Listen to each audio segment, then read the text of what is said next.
So the big question is this: how are real estate investors who don't have a ton of free time, don't have access to off-market deals, and didn't start life on third base, how do we grow a real estate business conservatively to support our families, finally leave the corporate rat race, and build a legacy? That is the question, and this podcast will give you the answers. I'm Ed Matthews, and this is Real Estate Underground. This is the Real Estate Underground podcast show number 37. Hey, everybody out there in podcast land. This is Ed Matthews, and welcome to the Real Estate Underground podcast. Today is a really cool episode. I have my friend Sam Eddinger here. Sam, you and I first met, I think you called my office pre-COVID, so it was probably 3-4 years ago. And so we've gotten to know each other over the years.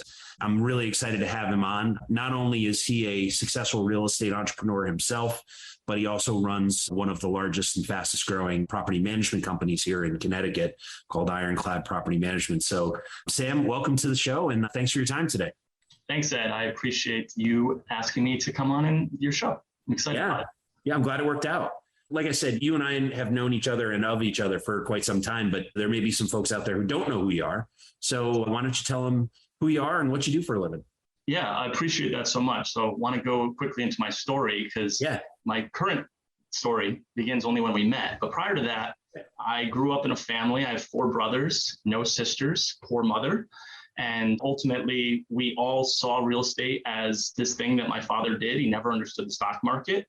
He was a man who could build property with his hands, shop teacher, and he never understood the stock market. Wasn't a person that was able to understand return on investments and profitability and things like that. But he knew things that he could touch. And so what my dad ultimately did was he acquired properties, and he bought really, really bad. He used to say things to us as a family: if I only have to pay $300 extra a month after my tenant pays their rent, then in 30 years it'll be paid off. Negative cash flow concepts that my dad had. And now, literally this period of time, when people see him, they say, wow, you poop gold.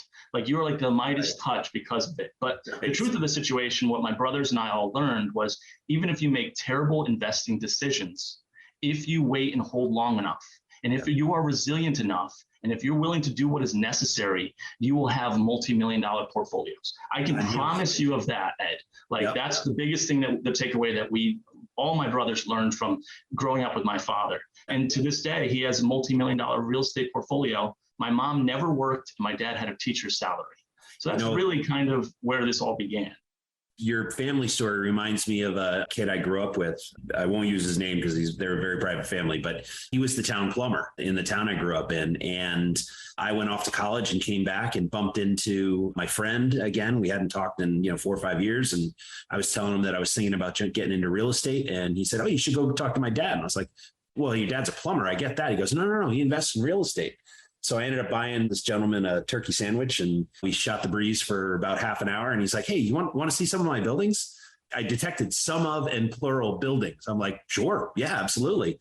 And he drove me around the town. I grew up in Westbrook and down the shoreline. And today, those properties, the ones he showed me, have to be worth tens of millions of dollars. And what he would do is he'd live on, let's say he made $100 an hour. He'd live on $30 an hour. He'd pay $30 an hour to the government for taxes. And the other third of it went into a savings account that then bought apartment buildings and strip malls and garages and everything. And, over time, he built one heck of a portfolio. So 100% right about that. Yeah. Interesting story about that. As an aside, my teeth and all my brother's teeth were not paid with cash, but with barter. My dad would build decks and porches for the dentists. And they loved it because they had expenses associated with the teeth that they could write off. Right. And they would have had to do the cash. So barter system works out really well, where you can do that and essentially have to reduce the tax liability on both sides. So, absolutely, a lot of things like that. So continuing my story, went to college, got a degree in nuclear engineering and physics. But I always had a bug for real estate. That's the thing about passion, right? You see something and you always have this bug. I left my company in 2008 in San Diego, California, and they gave me a book on landlording. So even at that point in time, the bug was already there. I was already thinking about investing. I didn't want to invest in San Diego. This was the 2004 to 2008 timeframe for a couple reasons. The first was I knew that I did not want to live there forever. My family was in Connecticut. Yep. And what we know about real estate is you can't really time the market. You can know that it is going to go up with time, but if you're only going to be there for 3 or 4 years, there's a chance it could go down. Yep. And with that said, I saw condominiums selling for $300,000, $350,000 with no land in San Diego. And I said, I could buy a mansion in Connecticut. There's something weird here. So all my friends were buying properties. Lo and behold, 2008, I left. They all had to short sell or foreclose and this and that. And I just left and came back to Connecticut. So I had started, like you said, started saving money and with the intention of buying property. I bought my first property in about 2012. And this is when no one wanted to buy. Yep. And I said to everyone, I tried to scream from the mountaintop in my engineering company, this is the time to buy. I said, yes. Prices are low, interest rates are going down, and the people that lost their houses need to rent. So rents are going up. Yep. I said, this is a perfect storm. Why are people not buying? And so I bought my first few properties. I bought 5 or 6 or 7 houses, all under $100,000. Wow. And for the majority of them, they only needed paint and floors, resurfacing floors. Because what's interesting about properties that are built in the 1950s, which a lot of our more current Connecticut stock is they've got beautiful hardwood floors. A lot of times they put carpet over top of them, they rip up the carpet, resurface the hardwoods, and they just gleam again. Yep. And so I bought a property in Portland, Connecticut for $34,000. Put $34,000 in it, rented it out, ultimately refinanced it at $150,000. It's worth $2 something now. So the bank gave me $110,000 for something I was only in at $70,000, and it still cash flows today. It was like shooting fish in a barrel. And I couldn't understand why people were not buying more. So started off 2012, bought 1 or 2, 2013, 2 or 3. I think about 2014, I bought 3 in one day. So I was able to do that really well. I kept loving real estate, kept the bug, kept going. Yep. I got really smart on it pretty quick. And some of it was just fortune. And some of it was strategy. So my wife never worked a traditional job, still doesn't. Yeah. And so she never had any income. So I didn't really want to, when I was doing the financials, try to put her into the mortgage because it was just, she'd have to sign and it was more stuff for them to look at. So all the mortgages were just in my name. But then I started getting closer to the 10 mortgages. So then I thought, well, they're all in my name. How do I get my wife's mortgages? So we quit claimed all the properties that we owned in cash. We had 4 or 5 of them into my wife's name. 2 years later, she was able to use that all as income. And she ultimately now has more mortgages than I have. And she's never worked since San Diego, a job that paid more than $20 an hour. And she works 10 hours a week, maybe. Wow. So she now has 10 mortgages. I think I have 7 or 8. I sold some recently. One of the best decisions we made was to get a home equity line of credit. We basically, every time we got extra income from rents, we would reinvest it, paying down the home equity line, and then rinse and repeating. And that's how we were able to buy 3 properties in one day. I had enough money in my home equity line to have the down payment for 3 properties. It was easier than having to do all of the loan processing documents 3 times. So I was like, I'm just going to buy 3. So fast forward, continuing to 2018, at this point in time, the nuclear industry has had a lot of issues because of Fukushima and some overruns from some of the sales that they were trying to do. And I survived about 3 or 4 or 5 rounds of layoffs. There was a PE firm that was buying the company because it was in bankruptcy. I was tired. I was really tired. And I just said an ultimatum to my boss. I said, look, I need to be paid a lot more because you're grooming me to be this top performing engineer, possibly grooming me for management, or I need to go do something myself. And so at that point in time, ultimately they said, unfortunately, we can't do that. I said, all right, goodbye. That following Monday, I had already gotten into a real estate course to get my real estate license. So I left the company, and Monday I was almost full-time getting the work to get my real estate license. Did that as fast as possible. 2 years later, got my brokerage license. We'd met kind of early on when I was starting to try to grow the company. And 4 years later, we've about tripled in size since we initially started. My portfolio personally has doubled in size since then. And we're actually looking to buy a really, really awesome office building in the next month or so. That's phenomenal. Congratulations. I always like hearing success stories from really good people. So congrats. Let's talk about your focus today and what asset classes you're seeing opportunities in. You mentioned office, and I'm really interested in that because the fact is that most people think that the office business is dead. And one key thing you said early on, and it reminded me of a Warren Buffett quote, you want to buy when there's blood in the streets, right? And is that what you're seeing in the office space right now? Is that what attracts you, or is it something else? I just look for things that I think are mispriced. That's really where I'm looking. And so in this case, looking at office, I've always seen people that talked about triple net leases and things like that. But I'm always scared to some level about that because of the fact that if that tenant leaves, how long is it going to be vacant for? In this specific case, the office building that we had literally is 2 stone throws away from my current house. It's a beautiful property. What I love about it is in the office space that it's all like chiropractors, a tax person, super small spaces that rent for $300 or $400 a month. We've got a hair salon, a dentist.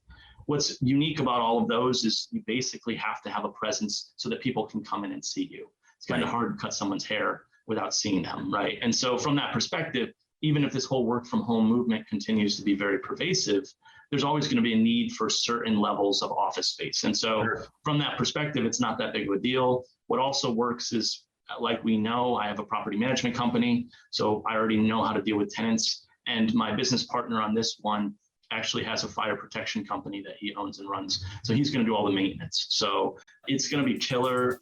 I expect to make in excess of 30% cash on cash, probably year one. Stay with us. We'll be right back. A motivated seller just filled out your web form. If you call back within 5 minutes, you're nearly 4 times more likely to get that seller appointment.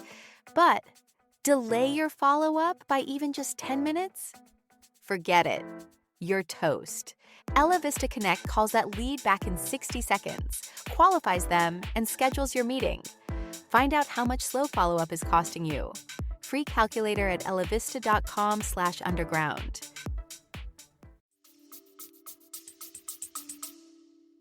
Wow. Pretty darn good. Very different from the multifamily world, right? Or the single family or rental world. Yeah, it is. And that's going back to your exact question. That's where I think there's mispricing, right? I bought a year ago a 7-unit in Cromwell that was 5 residential and 2 commercial. So some people just go straight resi, some people go straight commercial. So sometimes there's these tweeners that end up getting misloved and mispriced. Yep. And so finding those opportunities and then realizing the misvalue. The thing that I do, which is unique, is I have filters all over the place. I try to talk to wholesalers all the time. I'm constantly trying to find opportunities. My big thing, though, is I'm not going to stretch where I am. So some people are like, I'm going to go out of different states. Some people are going to go into areas I wouldn't normally. I stay really local to central Connecticut. I think I am in 3 or 4 towns total. Okay. All right. There's a huge amount of value in, especially when you're starting out and growing a portfolio, to be able to reach out and physically touch the asset itself. I'm just now, and I've been doing this for 12 years, just now starting to look at areas outside of Connecticut, places where it's a plane ride, not a car ride. But that's not for everybody. And I am a huge proponent of Connecticut as a rental market, whether office space and medical office space makes a whole lot of sense to me, professional office space as well. But even from a multifamily perspective, it's one of the best cash flowing states in the country. And it has been for a long, long time. And if you look at even the ultimate test, the 2008, 9, 10 timeframe, like you were saying earlier, it was still a fairly consistent, stable market when it came to cash flow. Obviously, values went crazy and went right off a cliff, but even that was temporary. So let's talk about your focus these days. And I also want to get into your views on the market, because I know, and I watch them regularly, your market reports out on Facebook. So thank you for those. In fact, I quote you on a very regular basis. And I give you credit. I don't say it's my own, but nevertheless, I'm grateful for all the information you provide to the folks that follow you on social media. So let's talk about the market and what you're seeing these days, and where is there opportunity in a general sense? There's a lot of news media about the market crashing, things like that.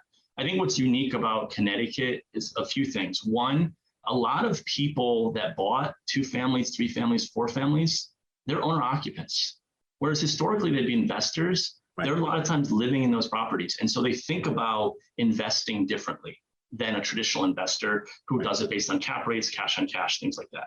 Right. So what ends up happening then is we don't really have a glut of investors in Connecticut like you do in Phoenix, Arizona, Las Vegas, Nevada, places like that. Atlanta, Georgia is another one where, it's been crazy, the valuations and things, but really there hasn't been much.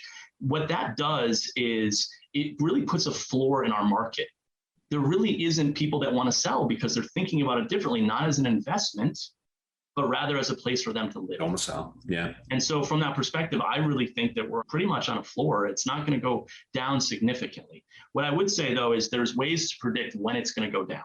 And so I think you can do that and look at that exercise to really know whether or not the market is turned. The first thing that's going to happen if the market starts turning is you're going to have more properties coming on the market. And I think we are starting to see that. Me too. The reason for that will be twofold. One, because market properties are not selling as quickly. And two, because just more people are now interested in selling. What's happening, especially in Connecticut, is because interest rates are so low, or were so low, and because of the fact that they are actually living there, they'll need to buy a new property. They're thinking about things differently. Why would I want to downsize from my 3,000 square foot house when my payment on a 1,200 square foot house would be exactly the same because of the change in interest rate? Right. So we're not seeing any of these properties coming on the market like you are in some of these other areas. So that's the first one. You're going to have properties coming on the market. And it started to happen a little bit. The second thing that's going to happen, and it goes along with this, is you're going to start seeing properties that are on deposit coming back as active. Because what has happened is there's so many people, I'll take it even if it has tons of things. I don't really need to renegotiate. And so from that perspective, it's going to come back on the market, and that's going to also allow for the inventory to happen. And then it's going to be owners that are pressed that have to sell. And so what they're going to do is start capitulating and coming down in price. So that's the third portion of it. So I'm watching both of those metrics, whether or not there's a lot more inventory coming on the market, there's not, and whether or not there's a lot more properties coming off the market or back on active status. And I really haven't seen enough of that to indicate that it's really going to drop precipitously. I think if it does happen, we will lag other places, but I haven't really seen it that much in Connecticut. It's really micro markets that are not in Connecticut, other parts of the country that really are going to see a lot of this. So those are three really interesting points. And I agree that those are the same metrics that I pay attention to when I'm trying to figure out the health of this market and where it's going. The second one that you made, assets going under contract and then coming back out. So what do you think is driving that? Is it they're not appraising out, or are there other issues that are occurring behind the scenes? I think what happens is agents start to see what's going on. And so when there's 15 offers, you've got to get this or you're not going to get another property. Right. Whereas now you only have 3 or 4 offers. We just put a flip on the market, and we were able to get one offer in a week and a half. And I was worried that we overpriced it, right? Because the market's starting to change. But even with these high interest rates, we got a market-based offer that I'm hoping is going to go through. Everything looks really good so far, and we're still going to make good money on that flip. But at the same point in time, it doesn't always happen that way. But I will say that when there's 15 people behind you doing it, you kind of like, I have to buy this, otherwise I'm not going to find another. Whereas when there's only 3 or 4 people really interested in putting offers in, well, now they're a little bit more emboldened. So it's more of a sign to me that while the supply is also still not coming up, the demand is not there either. So that's where the balance is. Okay. All right, great. Are you interested in real estate investing right here in Connecticut? Ever wonder where all those real estate investing pros hang out to network? Did you know the Connecticut Real Estate Investors Association will introduce you to those investors and will help you learn how to find deals, fund those deals, and even teach you how to do it without leaving your current job? Go to ctrea.com. That's ctreia.com and click on the events button to register for an upcoming event. Hope to see you soon. Buying investment real estate is both thrilling and sometimes stressful. Without a lending expert by your side, most investors don't stand a chance. That's where CTREA Funding comes in. CTREA Funding was founded by investors to help investors just like you fund their deals. Whether you're buying a single-family rehab, an apartment building, or really any investment property, our team will understand your deal and help you close quickly. Go to ctreiafunding.com or call us at 860-876-0572. Let's talk about your property management business, Ironclad, and what you're seeing in terms of your clients and what they're thinking? Yeah, so it's interesting right now. I've actually sent out a video just like this to my clients, or communication just like this to my clients recently, about what we were seeing in the market. There's a lot of things that are going on in the market that I'm sure all of the listeners here in 2022 are going to be resonating with. First and foremost is, especially in the C-class areas where we predominantly manage, tenants really live month to month. And so when you have situations where gas prices are going up, food prices are going up, everything's going up, if they don't manage their money well, they get squeezed, and we have a lot more collection problems. So for us, we took a hard position on evictions and trying to start evictions very quickly, because we want our tenants to know that if you don't pay your rent, you're going to have to find a new place to live. Right. So it seems heartless, but I actually think of it the opposite, where if you don't tell tenants that rent is most important, then they will not make rent most important. And then when you finally wake up and they're 2 or 3 or 4 months behind, the only option is eviction. Right. So if you can get them to recognize up front that where they live is the most important thing for the health and safety and stability of their family, that's what we need to do. So I've had to educate a lot of my employees that being nice is not saying, okay, yes, we'll waive your late fee. And oh, yes, don't worry till the 25th or the 30th, we'll be okay. Being nice is, unfortunately, if you don't pay, I'm going to start an eviction, because if you get too far behind, you won't be able to make it up. And so you have an opportunity right now to make it up and to reprioritize. So we're seeing a lot of collections issues. We're seeing a lot of eviction issues. We have a ton of issues with vendors right now. I'm sure everyone in the industry, vendors are in such high demand with the COVID going on and the unemployment benefits. Small shops that hired 1 or 2 handymen on their team, they were making more money being unemployed. And a lot of those handymen haven't come back on. They changed trades. We also have I think it's pretty much an epidemic, unfortunately, in our industry in the Connecticut and the country, where we don't have enough skilled laborers, electricians, plumbers. Most of them are boomers. And so they're actually starting to come out and retire. And we haven't put enough emphasis on restocking with trades. It's all been about, why don't you become a computer programmer or a computer scientist and make tons of money? Well, we need a lot of electricians and plumbers. That's actually, for me and for any of you guys that are young on here, I think the easiest way to make a lot of money in the future, go get your plumbing license, go get your electrician's license, and then get great at it, start a good little company, and be responsive. Respond to every single person that comes up, even if it's I'm really sorry, I can't support you right now. Hopefully you'll think about me in the future, but we're so overwhelmed right now. Right. People appreciate when you just call back, and so many of our tradespeople don't do that. So I think I'm encouraging my children to think about it, not going to college, even though I'm college educated. They're smart enough to go to college. They will make more money running trades. Yeah. And, the thing is that how often, obviously you and I are actually pretty good examples, although your degree was far more technical than mine. I was an English and mass communications major. My friends would submit that I majored in beer. So I did not cover myself in glory at college. But the fact is that how often, unless there's a truly technical major, my wife's an accountant. She makes candy for a living right now, right? She works for a candy company. I was an English and mass communications major. I buy and manage multifamily buildings right now. You're a nuclear physicist and you run a property management company and run your own portfolio and, a whole host of other things. So your point is well taken. For sure. And I think that's the truth of education. Education is not about going in and saying, oh, I'm going to be an engineer for my entire career, or I'm going to be an accountant for my entire career, but I'm going to learn how to learn. And I can apply, and I do apply the things that I learned in my engineering school in the work that I do every single day. It's about problem solving. It's about things absolutely. Like that. 100% agree with that. Yeah, it's about how to break down a problem, how to think it through, how to solve that problem, how to work in teams, how to create operational leverage, all those things, right? Absolutely. So you obviously are an incredibly smart and talented person. So you could probably do anything. And I know that your parents had a huge influence in terms of you going into the real estate business, but I see a lot of entrepreneurs, either folks that are succeeding like you and your family, or folks that are just dreaming about it and looking in from the outside thinking, gosh, I wish I could move forward. What do you think are some of the qualities that separate those folks that are successful entrepreneurs from the ones that either don't pull the trigger or are struggling? There was a saying or something, there's a person was going to Antarctica and they knew it was going to be tough. It was either that or the North Pole. Yeah. And what he did to motivate his people, which people would think is completely crazy, is he burned his boats. Yep. If you burn your boats, you can only go forward. right? So to some level, you know, you could say, well, that's really, I'm not willing to accept that risk tolerance, right? I don't really want to do that.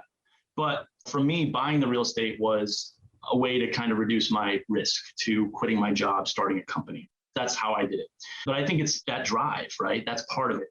Another part of it is hustle.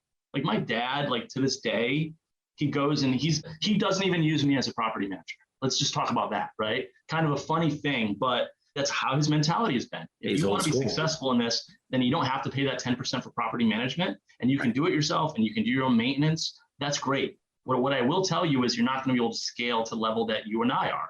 You're essentially trading time for money, right? You did your time going there, picking up the rent, everything else is the money. My dad's solution to not evicting tenants is to every time that they say, I have money for you, he goes and drives to their house to pick up the money.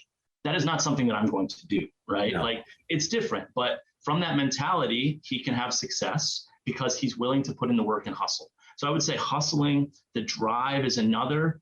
I call wholesalers all the time and just try to get on their lists. I make things like interactions with you and long-term relationships. I try to figure out who are the players in the industry that are moving things forward, and I try to get in those circles. You never want to mentor down. You want to mentor up. You want to find better people than you. You want to add value to them so that they're not just like you're an anchor.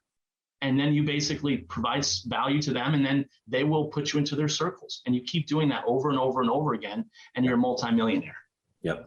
Yeah, you want to surround yourselves, you know, you don't have to leave your friends behind, but you want to surround yourselves with people who are smarter than you so you can learn from them and constantly never, ever stop being curious, never, ever stop growing, right? And that's the other thing, is finding your passion, right? When they talk about it, I think good to great, there's 3 circles. There's one that is you are passionate about it. The second circle is you are great at it. And in the area, you can monetize it. So if you can get those 3 circles and you do them all really well, and you really are good at all 3, you're going to make tons of money.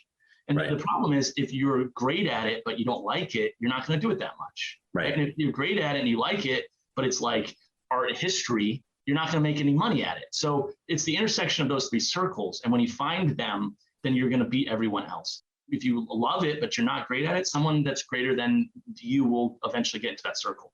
So for me, that's what real estate's been. I've been wanting to do real estate, loving real estate my entire life. I talk, eat, breathe real estate. My wife is sick and tired of it. The people that I like to hang out with are real estate investors. Like this is my passion. We're all real estate nerds. That's true. And that's the interesting thing about that. And you can ask, well, why did you start a property management company? Like, that's all property management companies are, is dealing with real estate investors. Like I talk with people from Bigger Pockets and Facebook all the time, mentoring them, coaching them, trying to help them, just like CTRIA, trying to help them be successful in this crazy game of real estate, because I'm passionate about real estate. It gets me going. I read, I study. And so for that reason, you know, for a fact that I am driven in real estate. I also like to think that I'm great at it. And then I also know you can make lots of money at it. Because those 3 intersect, I have a multi-million-dollar real estate portfolio already. My new goal was to go from 50 units to 200 units solely owned in 10 years. And if I continue on, I'll have over 1,000 units 10 years thereafter.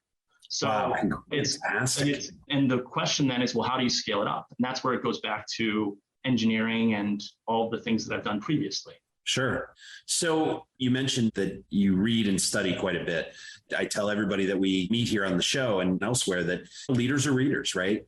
And so how do you consume information, podcasts, reading, audiobooks, whatever? And also, what kind of books are you reading these days?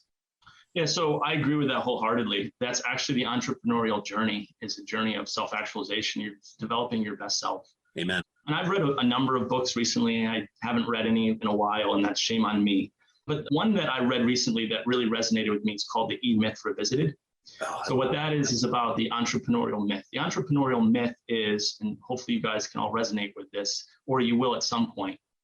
You say, oh, I want to start a property management company because I love managing property. So you go ahead and you start doing a good job, and people say, you know, Sam, you're doing a great job. I want to give you more property. And then you're like, oh, that's interesting. Like, now I need to hire a person. And then you hire a person and you assume that it's going to work out. And that person doesn't work out and you have to fire them. And then now you have all these other things to do and you don't have enough staff. So you hire again and you hire again that. And this just kind of keeps resonating over and over again, because that is the entrepreneurial myth. that everything is easy, that you just do the work and you just reap the reward. Right. When in reality, 80% of businesses fail in the first 2 years. And of those 20% that succeed, 80% of them fail within the first 10 years. So what is the reason why that failure occurs? And it's because of that entrepreneurial myth that you can do everything, right? Right. But what are the businesses that actually do succeed? McDonald's is a perfect example. How do they succeed? They're succeeding not in actually running operating stores. In reality, they lease spaces. But what do they really do is they sell systems and processes and a training regimen that if you do this, you will be successful. And if you deviate from this, you will not be successful, because we have perfected making hamburgers. And so the franchise model is what is the way of being successful in real estate. And so what I'm doing with my business, and I encourage anyone that has a business to do, is to think about it like a franchise. I want to sell my business in the future, but I want to offer it to a bunch of other people to replicate the things that I have done already. You're going to do things very different in that situation than you are just thinking of it as, I'm just going to run this business. And so that's where I do a lot of my thinking and processes. How do I automate my sales marketing systems? How do I do touch points from clients so that it's timely without having to do a lot of work? How do I automate and make successful my training programs? How do I train team members? All of that is the part of the things that I'm doing. And with that, in that regards, just like McDonald's, I don't have to hire $100,000 a year people. I can hire people with relatively low skill, train them up, teach them how to do it, and then be successful. Yeah, it's fascinating. The idea of systems, I think, and I wholeheartedly agree with what you just said. The whole idea of having systems, it separates you from having a job to being an actual business owner and being able to work on your business, like you were just talking about, as opposed to in your business where you're cranking the wrench every day and making everything go.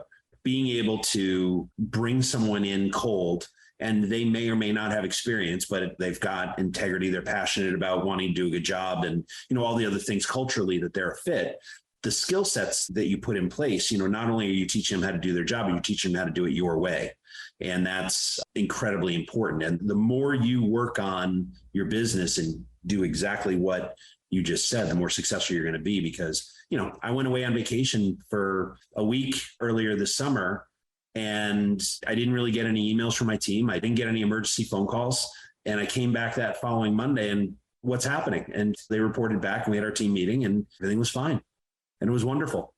That's my journey. That's the journey that I think all entrepreneurs should have, is one of changing it from a job into a business. And so that's really where I'm focusing my attention on. And that's why what I would say that I'm doing is I want to grow not only the best property management company in the state, but I want to grow the best property management company in the country. Well, you're certainly on your way.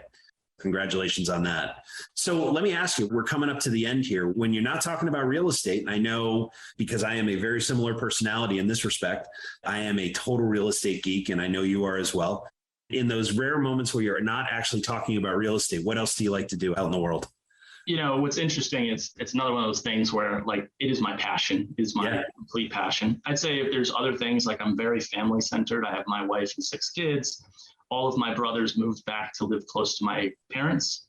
And so we get together a lot and things like that. It's very interesting, the dichotomy of me with my brothers and me in this forum where I seem like a complete extrovert who wants to share. And my brothers still think of me as this, puny 10-year-old kid who they just want to, like, pick on. So family is very important. That's a lot of the things that I'm doing. One other thing to kind of go back into this whole discussion that we had before is you had commented about the fact that you reinvested everything. I did the same. I reinvested every penny that I had to get myself to where I am today. And so some of my philosophy is, what's your excuse? I drive a 1999 Nissan Sentra that I bought for $650 5 years ago. That's completely paid off, right? Do we need to have flashy cars and everything else as the end all and be all of this game that we're playing? And I would say no.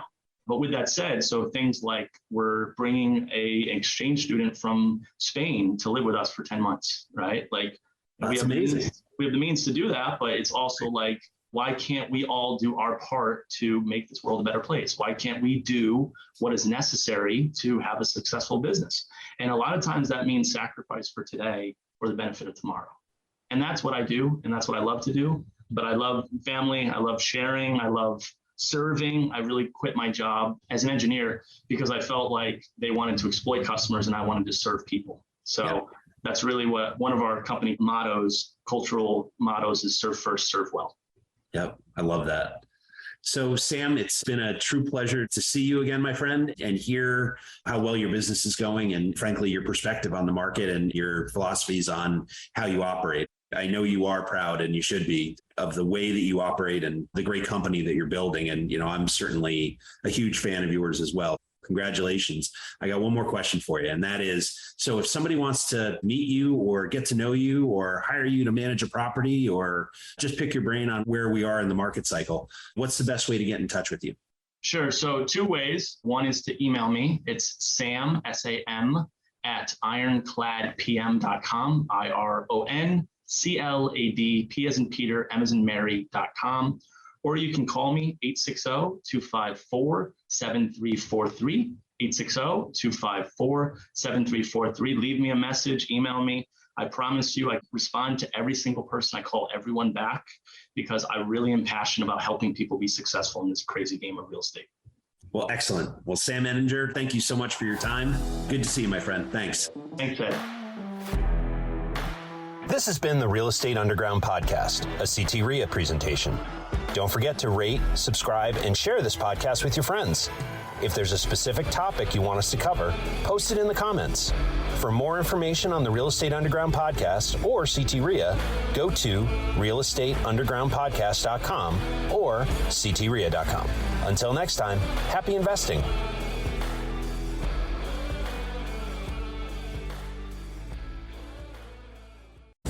This has been the Real Estate Underground. Don't forget to subscribe. It helps us grow. Until next time, Undergrounders, remember your real estate journey begins with a simple step forward. Now get to it. Bye for now.